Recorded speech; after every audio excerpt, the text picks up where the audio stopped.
Hopefully the room upstairs is all good. We seem to have an overflow room for this one because lots of people wanted to turn up.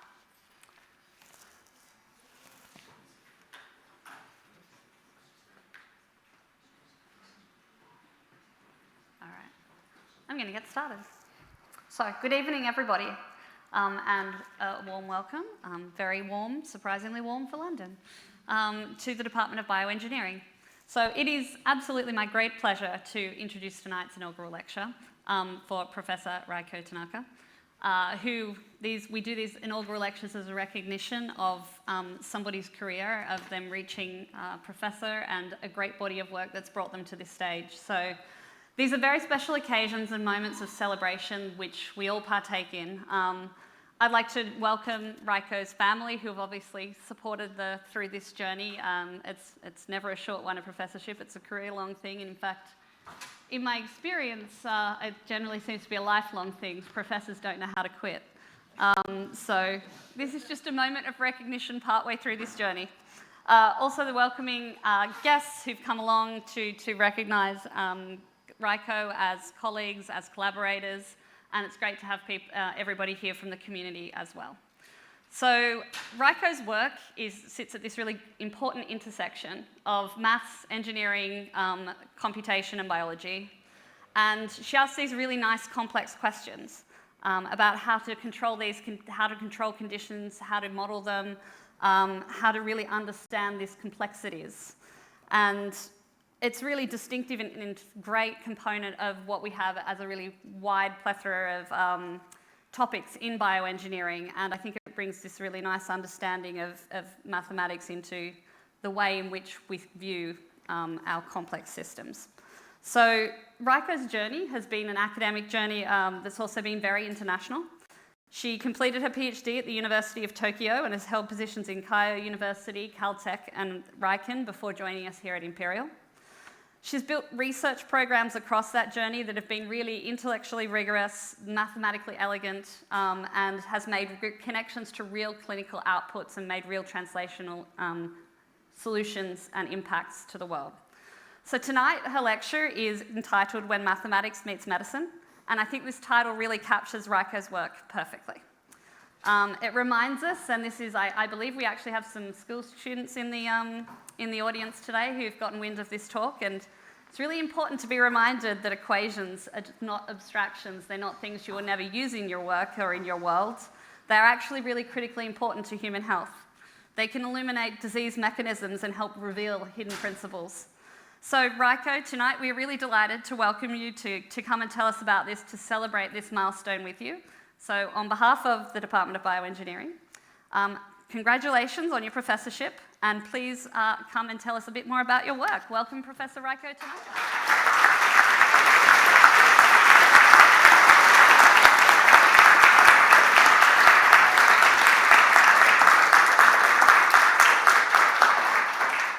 Thank you so much for coming to the inaugural lecture tonight.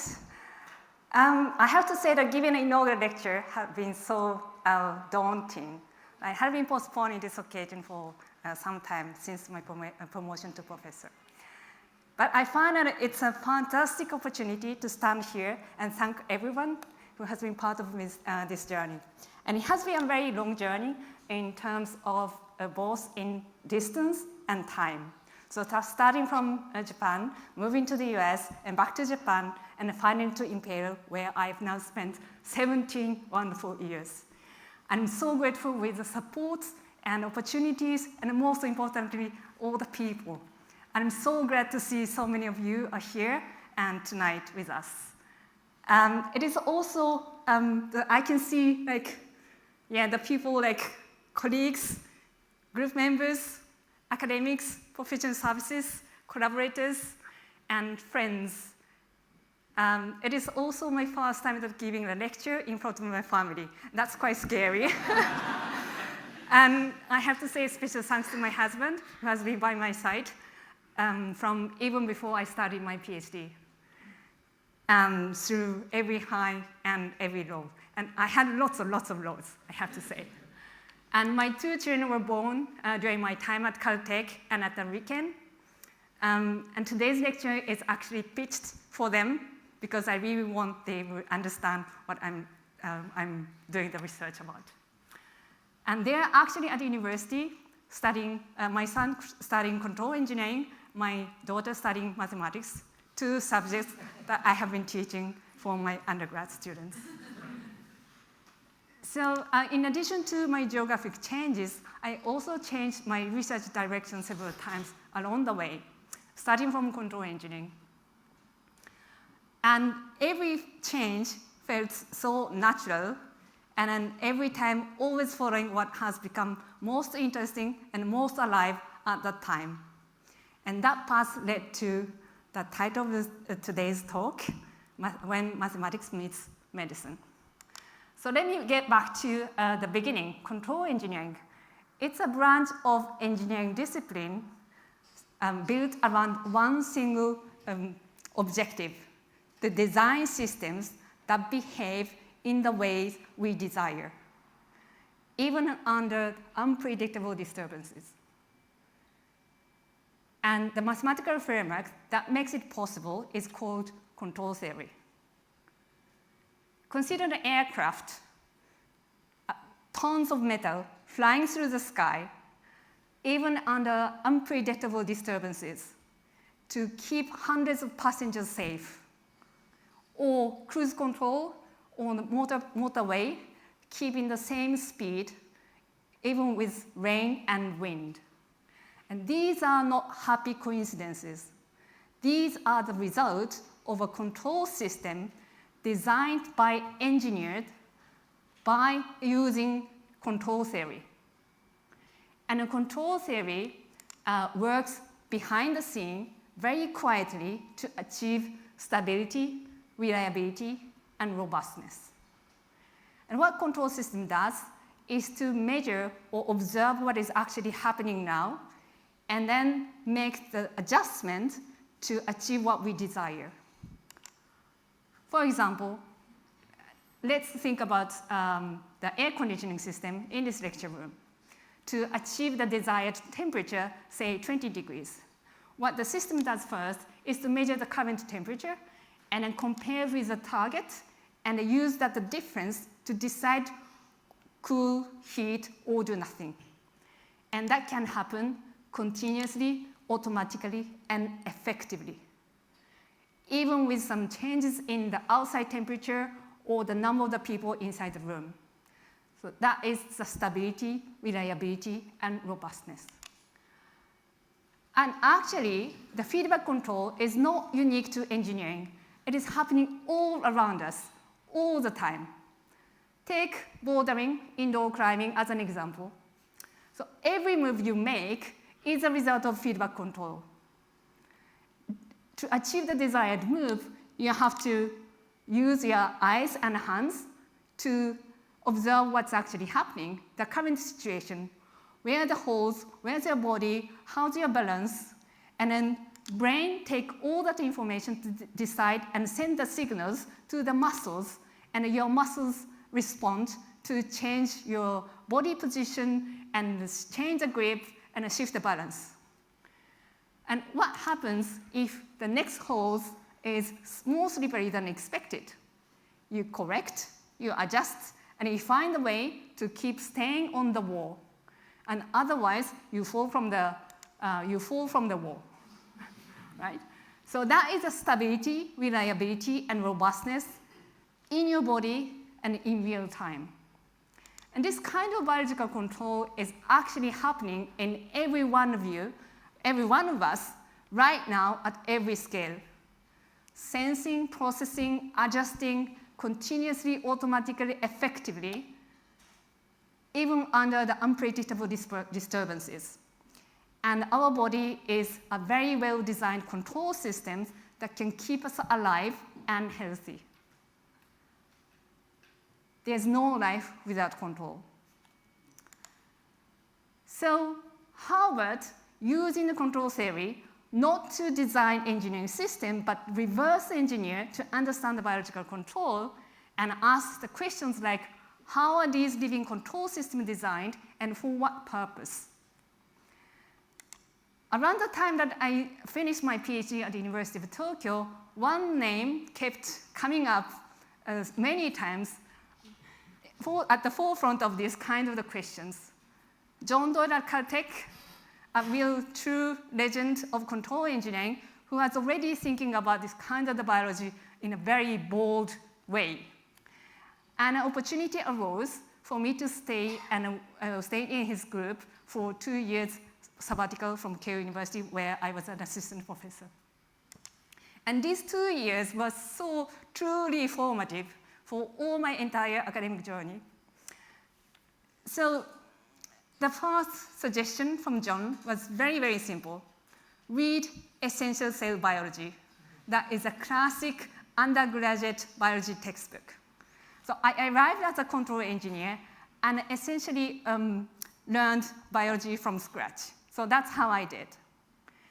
So for the first 3 months at the Caltech, what I did was just read that book from cover to cover.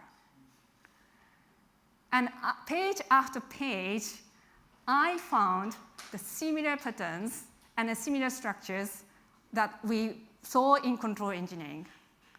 Error correction, feedback loop, robustness, it was all there, but now at the molecular and the cellular level. And I still remember the excitement of feeling that we can use control theory to understand biological control, not as a metaphor, but as a genuine mathematical framework. So we used this mathematical framework to understand, firstly, how metabolic networks is organized and designed. So a metabolic network is the set of chemical reactions that is happening inside every cell. It takes the different types of the nutrients and then break down into the precursors step by step. And the network is organized in a certain way. And so that they can produce the energy that the cell requires. And at that time, the prevailing idea is that metabolic networks have a special or the simple and uniform structural pattern called scale-free. And we challenged that, and I found that actually the networks have a much richer and more heterogeneous structure across scales, which we called scale-rich. It's a highly optimized structure that gives the cell efficiency, robustness, and evolvability. So after Caltech, I went back to Japan and stayed in weekend and continued developing the mathematical frameworks for control, the biological control, before moving to Imperial, where my next chapter has begun. So around the time that we moved to London, we have 2 kids, and this is my daughter who is sitting there right now. She was a baby, and you can see the red inflammation on her skin. That is eczema, a very common skin condition that are found in 1 in 5 children. And for many people, eczema is not just a skin condition. It means constant itching and scratching, sleepless nights, flare-ups of inflammation which seems to come from nowhere, and the treatment is about disease control and not cure, and the constant pressure to self-manage the symptoms is so exhausting. And at that time, I was a puzzled, worried patient with no knowledge about eczema, blindly following the doctor's advice and feeling very, very helpless. But something didn't sit right with me at that point. What we see on her skin is the output of a control system, which is our body. That brought me to the original question, the very question about biological control. How are these living control systems designed? For what purpose? And why does actually eczema happen? So the first thing I did is using the Google, eczema, mathematical framework, mathematical models, control mechanisms, regulatory mechanisms. No model, no papers, nothing. Okay, so we have to make one.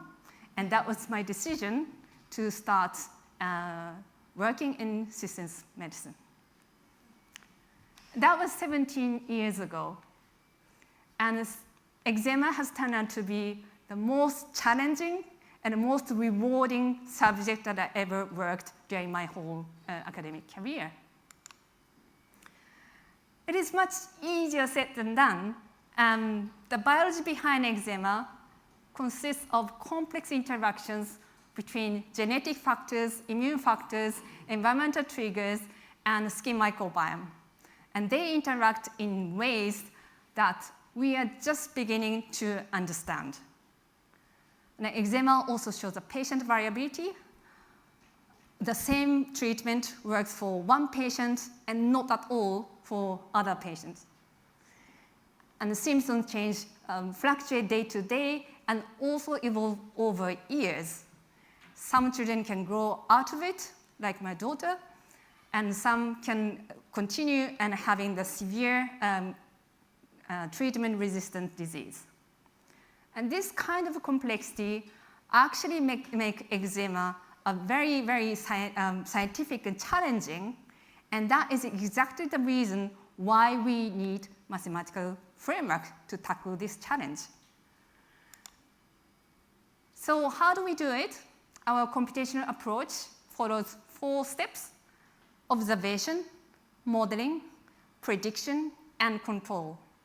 So we start with observation to understand what is actually happening, collecting the data.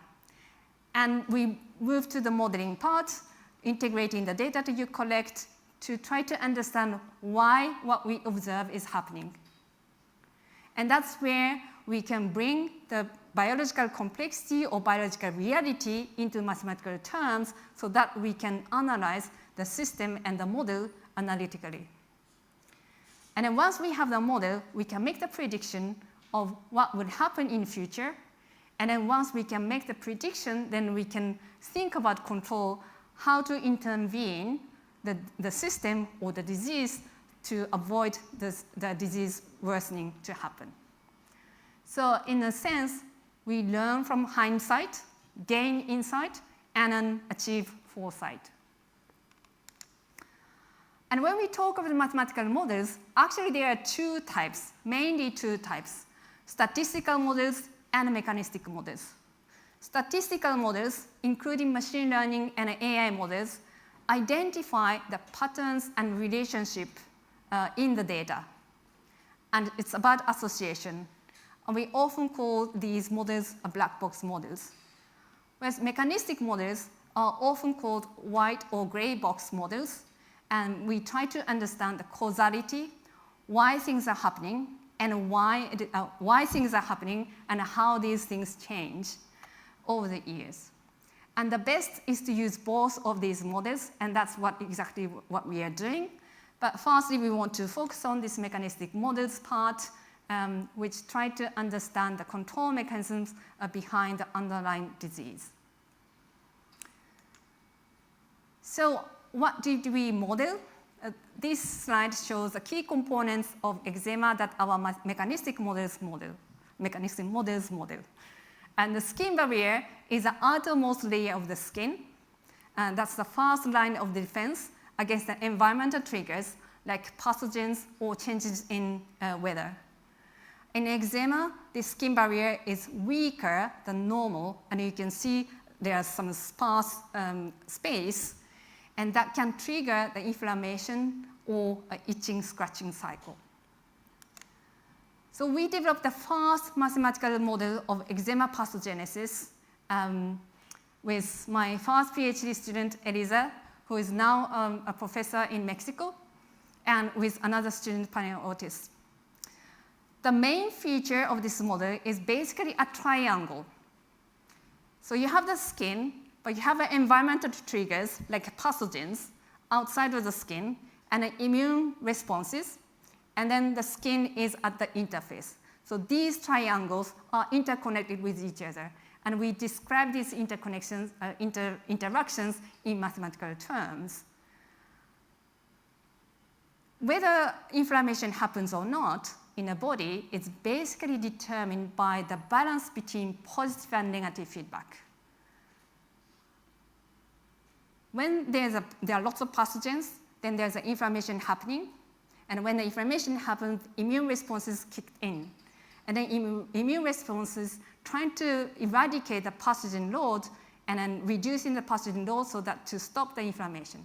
That is a negative feedback. On the other hand, when the immune responses are kicked in, then it actually compromises barrier integrity, which makes the barrier more susceptible to the pathogens or environmental triggers, causing more inflammation. So that is a positive feedback. And as we saw in control engineering, feedback determines the system's behavior. And interestingly, this positive and negative feedback corresponds to two main known key genetic factors of eczema. So the people who have some genetic mutation in AMP for the immune response, or genetic mutation in filaggrin, which is a main component of the skin barrier, they have some disturbances in the system, and it makes the system more vulnerable. And what we learned from this, this model of the eczema pathogenesis is basically about double switch mechanism that we call. So we described that the system is consisting of two switches. So the system states can be described by the on-off states of two switches. The first one is a reversible switch of inflammation. So when the pathogen load is small, there's no inflammation. When the pathogen load goes up, then at a certain point, inflammation happens, and then it's very difficult to stop it. But it can go back. So you can see the switch turn on from green to yellow, off to on. And if you put the treatments, then the switch turns off. Or if you can remove the pathogen load, then the switch turns off. That is the reversible switch. Flares go, come and go. The second one is a reversible switch of Th2 response. And this is a bit more tricky to stop. So when the switch turns on from gray to red, then the system moves from this stage to that stage. And once you have this more difficult pattern, like we call it systemic eczema, then we actually need much stronger treatment to stop the inflammation, and also the small amount of the pathogens can lead to the inflammation. And importantly, these two switches are connected. So when the first switch of inflammation turns on very frequently or for very long time, then the second switch becomes turning on. And this kind of double switch mechanism can be found in many different systems in biological control.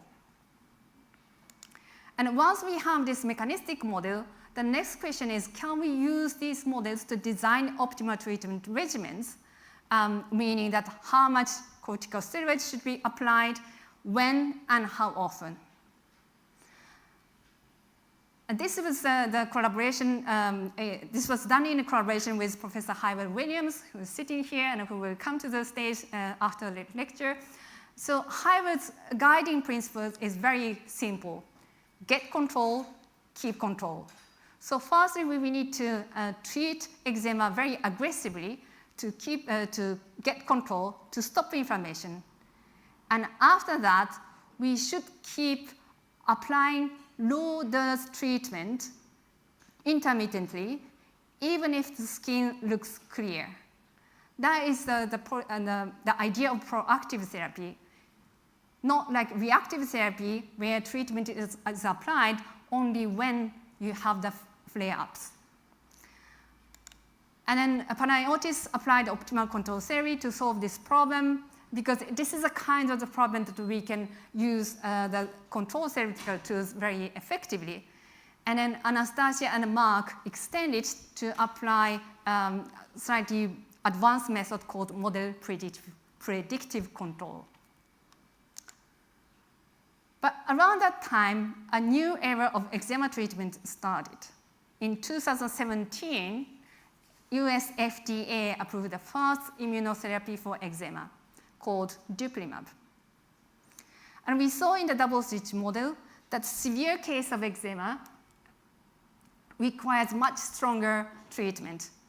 But for some patients, it is not enough. So for these steroid-resistant patients, this immunotherapy was a new option. And you can see from this picture, the effect is quite dramatic. So this is before the treatment, and this is 16 weeks after the dupilumab treatment. But there are some challenges. It costs about 30,000 pounds per year per patient to continue this dupilumab treatment, and it is effective only for 50 to 70% of the patients who receive it.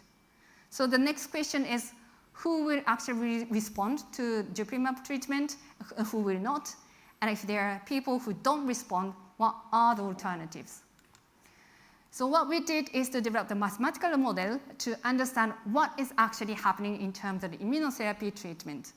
So by that time, there are many more immunotherapy was on the clinical trial. So we collected the data from clinical trials on 9 different immunotherapy and developed a mathematical model with Takuya. So we took a double switch model of the triangle and then make that immune components in more detail. Because basically immunotherapy is about how this immune responses component is modulated.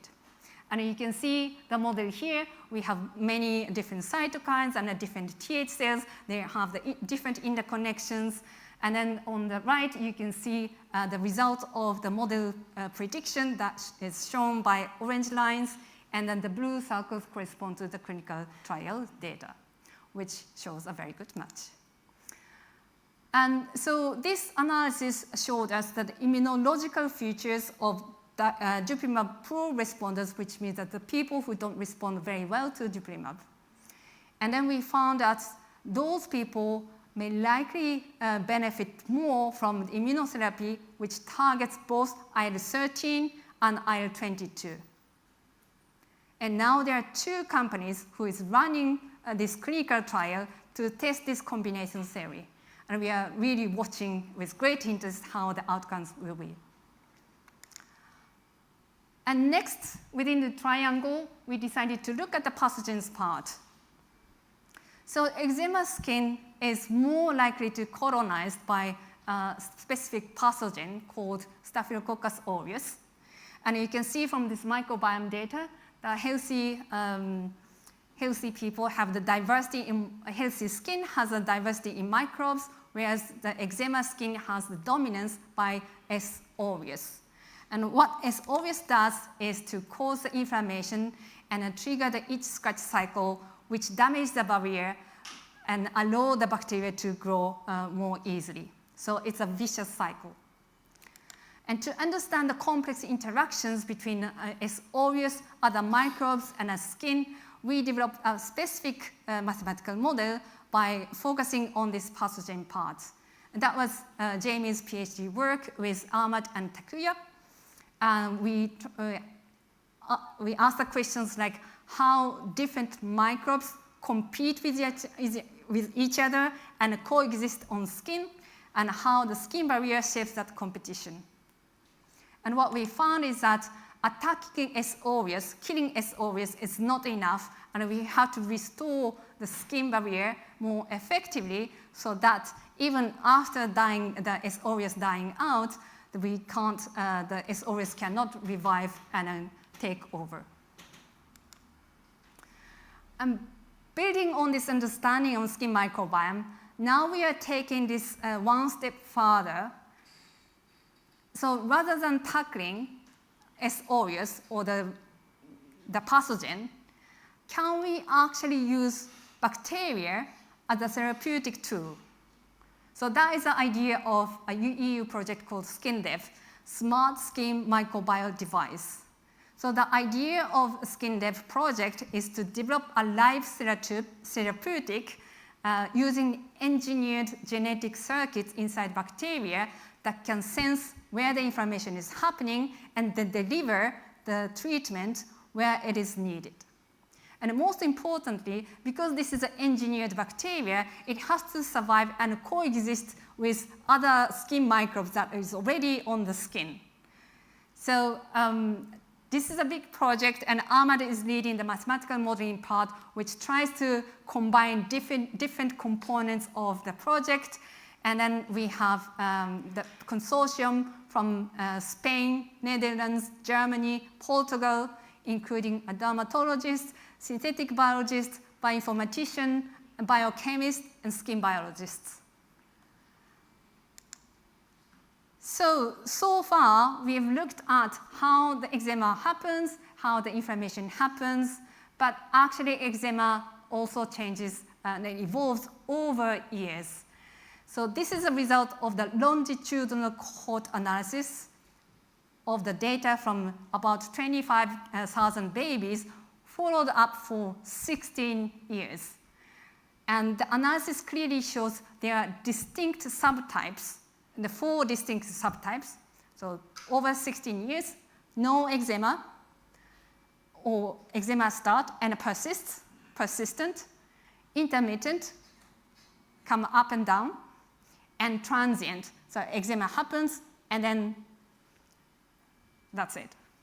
And depending on the timing of the eczema happening, we can say early, mid, late, transient. So we know that these subtypes exist, but we don't know why.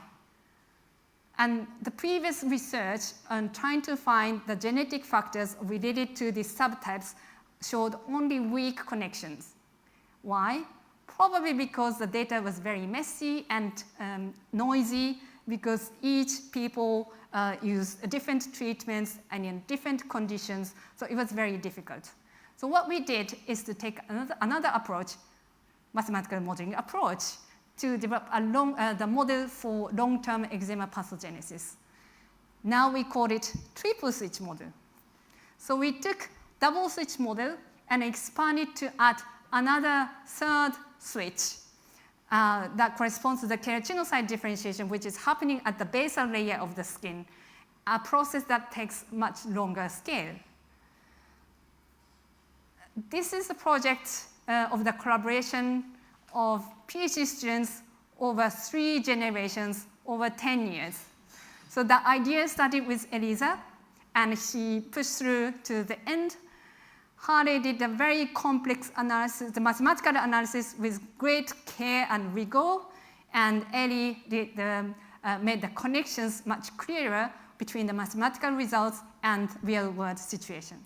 So now we have 3 switches, and on-off states can describe the states of the disease. So 2 to the power of 3 equals to 8 different phenotypes.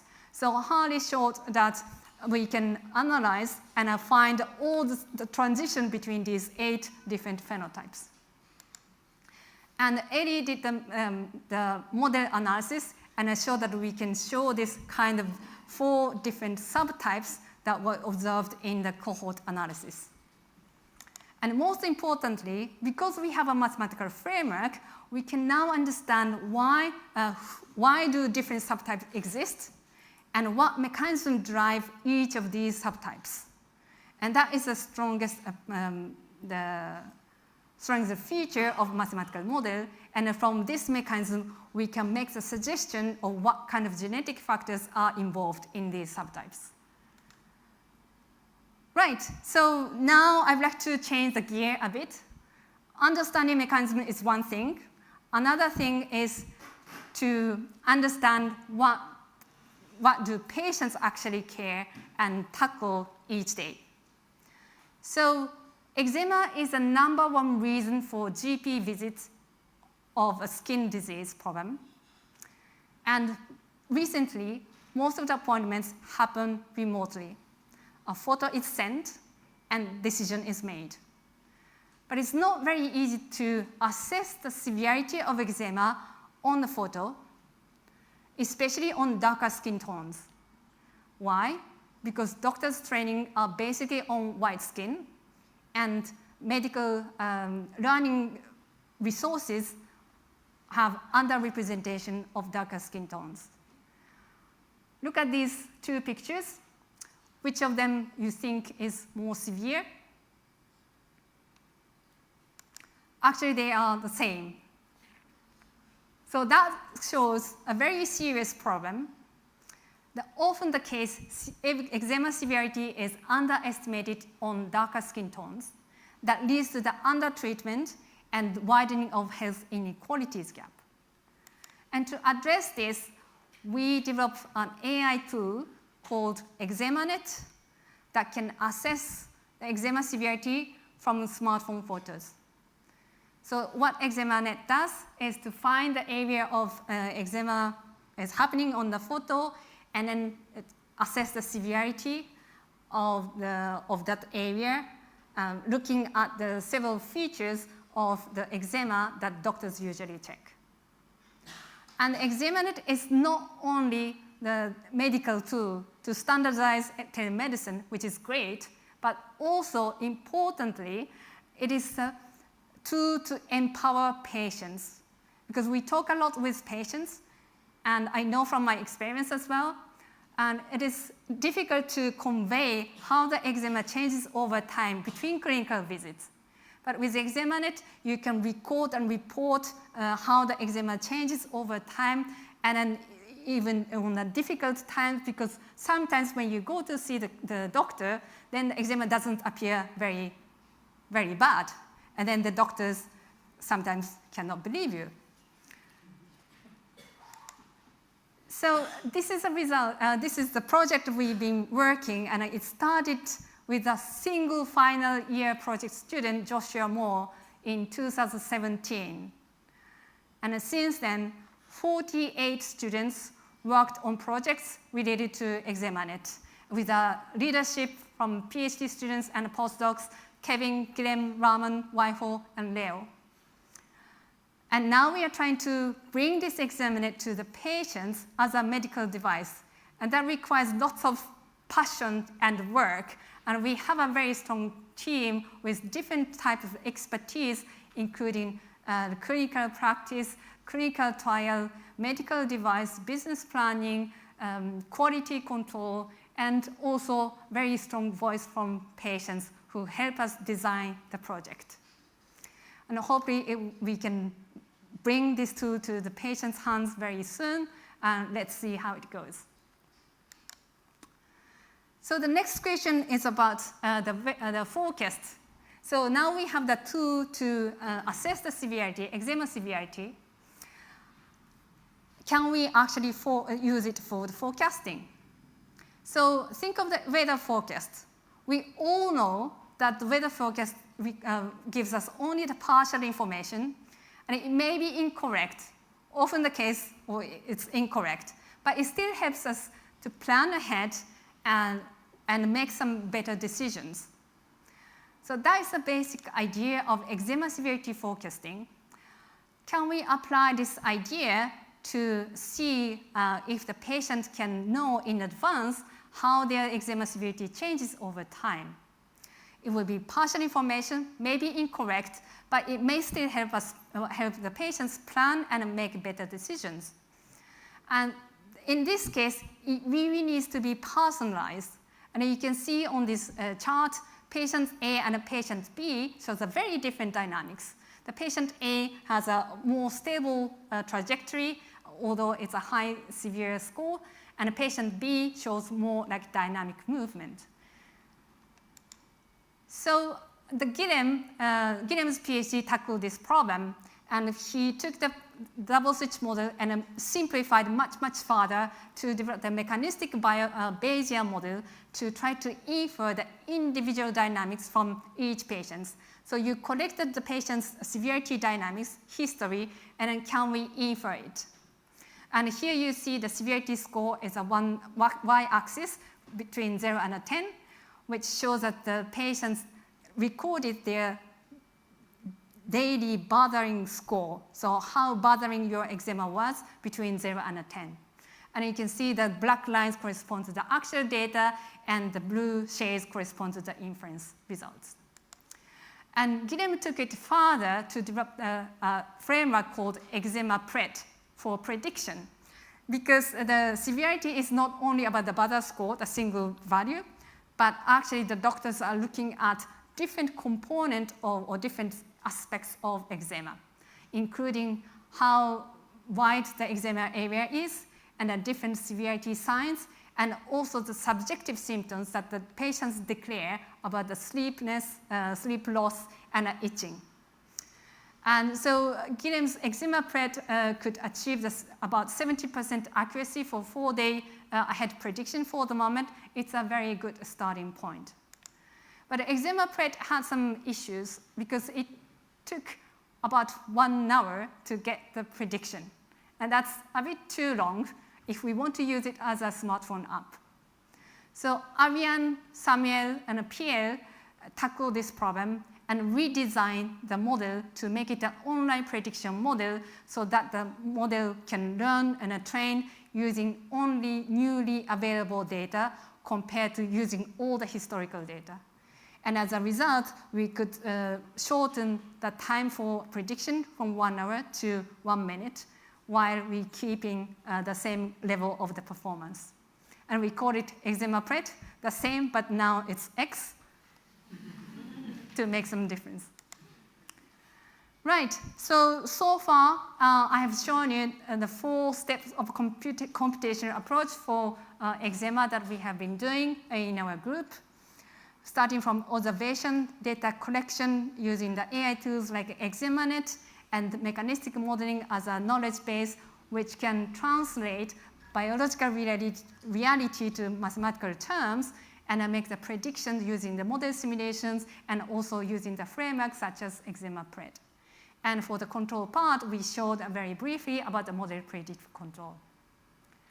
So this type of computational approach has been increasingly recognized as a promising direction, especially with the rapid advancement of the AI tools. And the International Eczema Council is a world-leading body of eczema experts. Traditionally, they allowed only the medical doctors to be the full counselors, but last year they decided to allow PhD researchers to be a full counselor. And I was appointed as one of the 4 inaugural PhD counselors. And that means a lot for bioengineering community as a whole, because now the boundary between medicine and biology and engineering, medicine, mathematics, and engineering is shifting.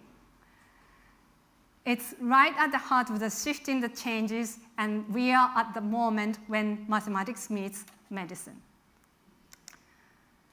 So I showed all the research about the eczema, and I showed the computational approach, but this computational approach is also applied to other diseases. So for example, I have been working on asthma with Sejal Sagrani in NHLI. We try to understand how asthma develops from preschool wheezing. So wheezing in preschool children, which means the children below 5 years old. Prakati and Hana developed the mechanistic models to understand why it happens, and now we are looking at the role of early life airway microbe to decide who will develop asthma. And we use the data collected from 1,000 babies. I've been also working on fungal infections with Ellen Bignell, who's sitting in the audience, who's at Ixter now. It's been 15 years that we've been working together. Starting from the time that Ellen was at Imperial. So we are specifically working on Aspergillus fumigatus. That is the mold that we all inhale every day. It's spores. Normally it's cleared effectively, but it can cause life-threatening disease if your immune systems are compromised. And it's a very critical issue of rising antifungal resistance, and immunotherapy is a way to go forward. And Tara and Natasha had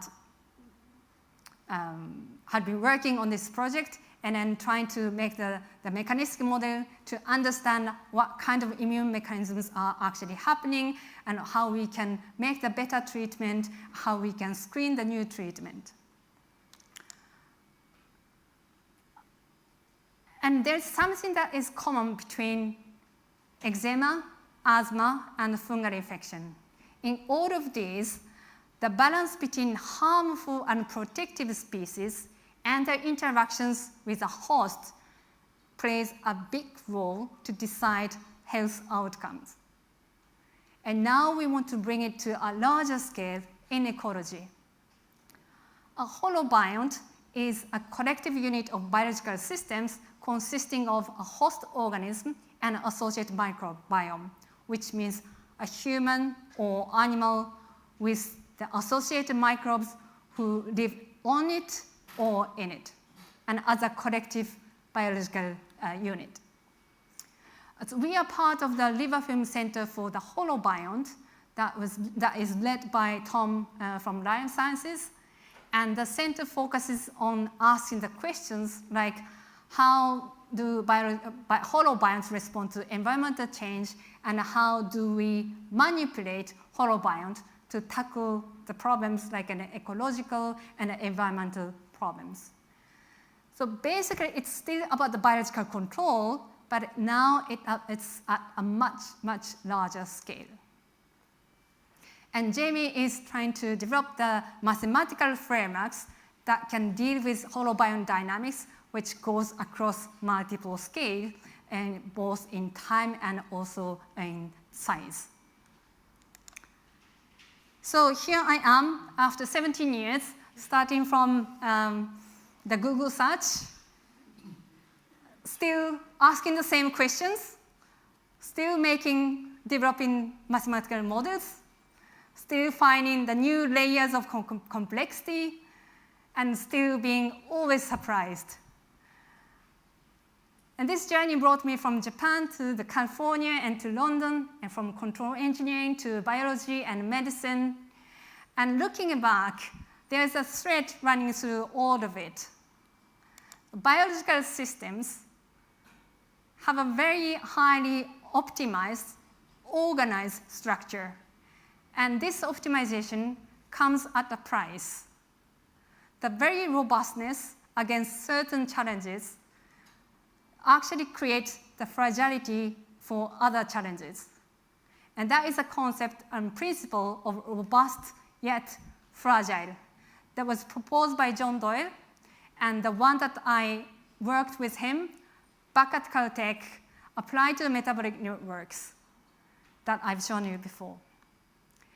And after all these years, I strongly believe that this idea, the same principle, robust yet fragile, is happening and has a key to understanding eczema and much more beyond it. Disease is not just a random malfunction. It is a shadow of robustness. It is a hidden cost of optimized design, which can be revealed when environment changes enough to expose that hidden cost. So the same principle, same pattern at every scale, robust yet fragile biological systems, that is the next chapter that I would like to follow. So 17 years ago, I started typing in some words in Google and have found nothing. I hope I've shown you what can happen when mathematics meets medicine, and I really hope the best is yet to come. So finally, I'd like to thank all the people who contributed to this journey, enjoyable journey, and most importantly, my group member over the years and collaborators. And I could mention only some names during the lecture, and this list shows only tiny part of the full list, because otherwise I would require probably 10 more slides. But I'd like to make a special thanks to Sandrine Dubrac, Kim Thomas, Ellen Bignell, Sejar Sagrani. They are incredible collaborators, but they meant a lot to me. They showed me how, they really showed me how successful female academic can be in different styles. And that really meant a lot to me, and probably much more than they may realize. And I'd like to thank my bosses over the years, for all their support and pushing me forward. Anthony, Peter, thanks for bringing me from the lecturer to the professor, and thanks to Riley for the enjoyable department. And I'd like to give a special thanks to Mauricio and Sophia. So the reason why I came to Imperial are basically them. So they told me that the Imperial is a wonderful place to conduct interdisciplinary research. And they were absolutely right. And they were in the Institute of Mathematical Sciences at the time where they kindly accommodated my first office in there. It was a great time. So I'm always grateful for their generous support. And Kim Parker and Jennifer, with whom we had lots of discussion, not only the academic and research, but everything about the academic life and much more beyond that. And Etienne and Anil share their expertise and the experience about teaching and much beyond that. And Martin Boutel helped me a lot during my time, difficult times, and pushed me forward and gave me some confidence. And finally, and not least, thank you very much for all friends, colleagues, and my family. And thank you, everyone, for coming today.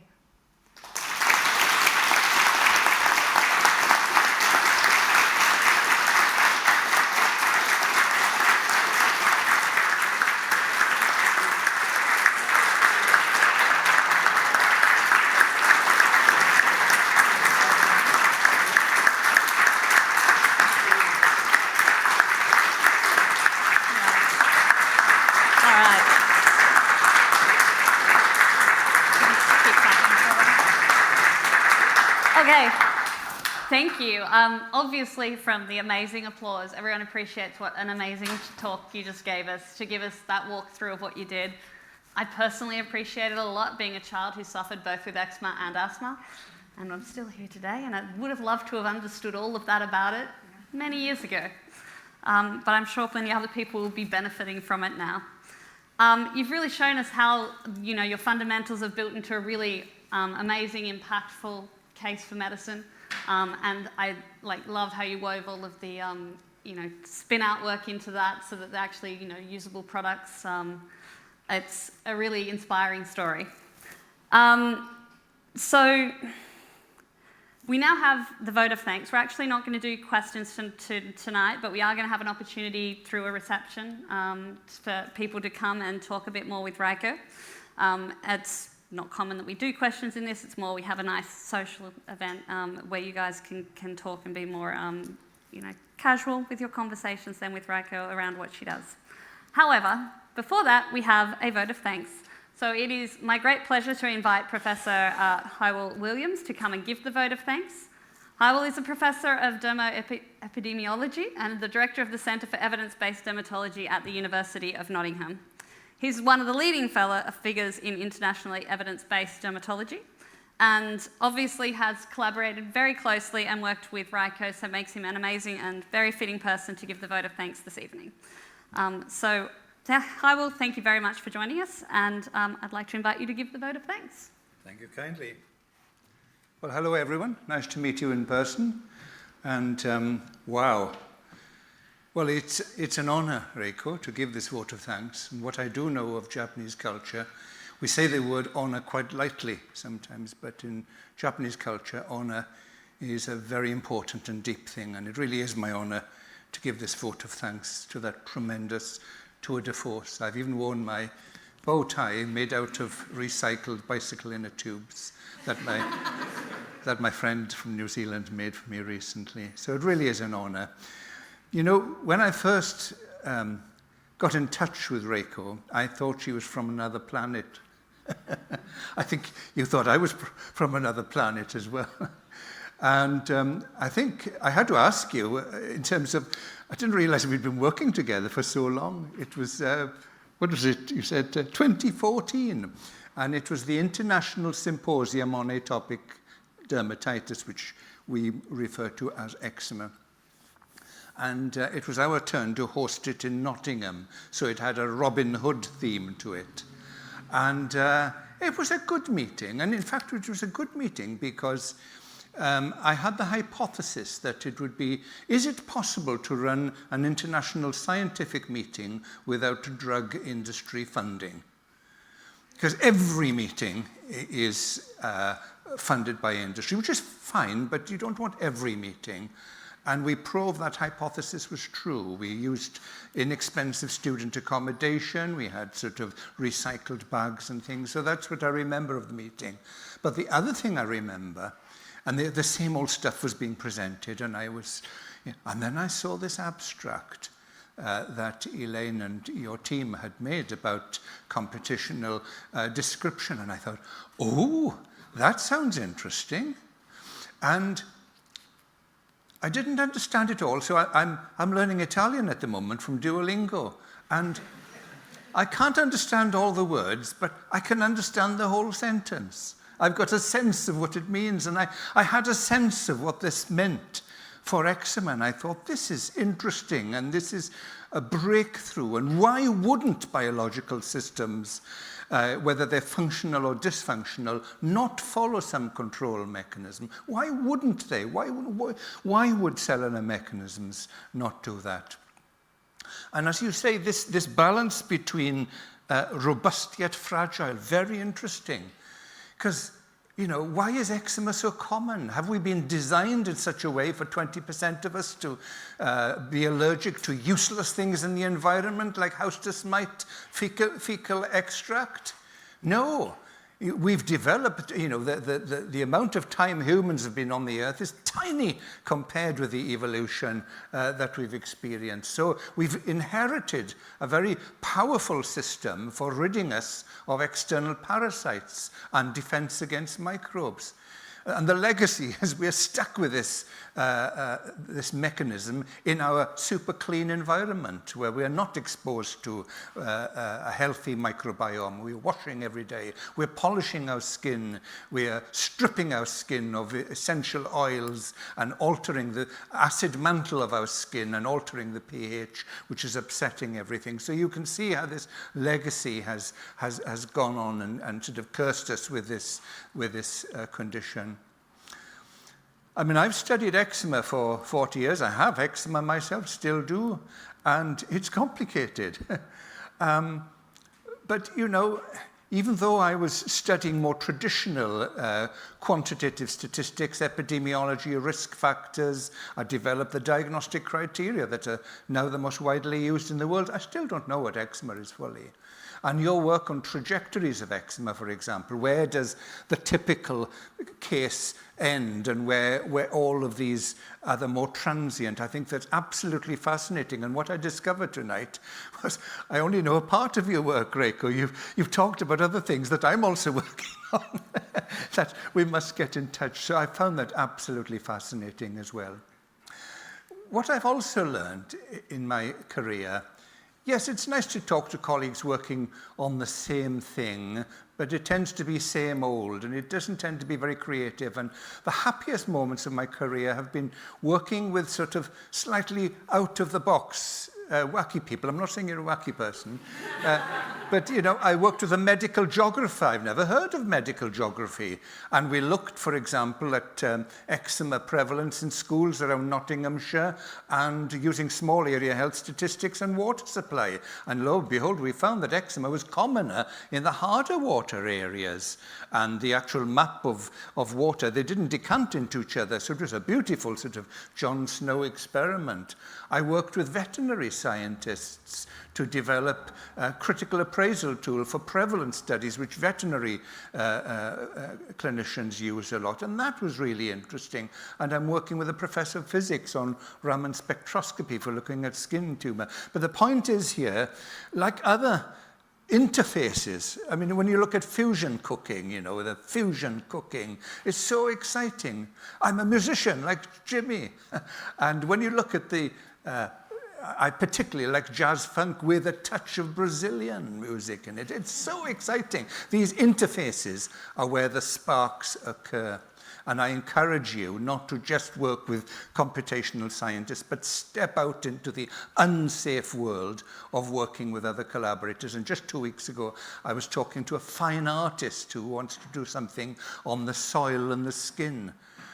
And I looked at her pictures and they were emotional, and I was talking to her about the microbiome, and it was such an energizing discussion. So I do encourage you to step out into the unsafe zones, explore other planets if you possibly can. So just to conclude, I mean, I have to admit, when I first listened to your plan about doing something that would assess eczema severity, it's not easy. You know, it takes a lot of skill to assess redness, and I had a particular interest in black dermatology, having trained in Camberwell. But it's not easy, and I look you in the eye and say I was quite skeptical, Reiko, that these systems could actually detect these classical physical signs in a way that is agnostic to skin color. But it's working. And hey, this is terrific. And if we can take this tool to empower patients to monitor their own skin disease and to have a more empowered conversation with their general practitioner, or for general practitioners to have a better idea what to use when and where and for how long and when to refer, that would be terrific breakthrough. So just to bring it all then, you know, like you, this combination of medicine, mathematics, and engineering I found absolutely fascinating, and your story today has helped my understanding even greater. We still don't know fully what eczema is and where the dysfunctions occur, why the different trajectories occur, but we are still asking questions, but some of the questions have been answered now. And we've got a better idea of better questions to ask now that we have reduced those uncertainties. So long may this journey of reducing uncertainties continue. Thank you, Professor Reiko Tanaka.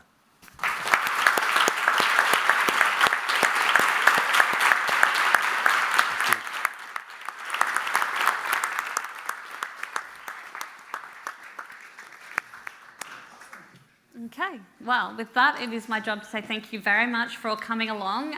Please stay with us and share some time of celebration with Reiko, her family, friends, and colleagues. And we look forward to continuing the celebration. Where are we going? Ognisco. Great, across the road. So please come and join us. And last clap for Reiko.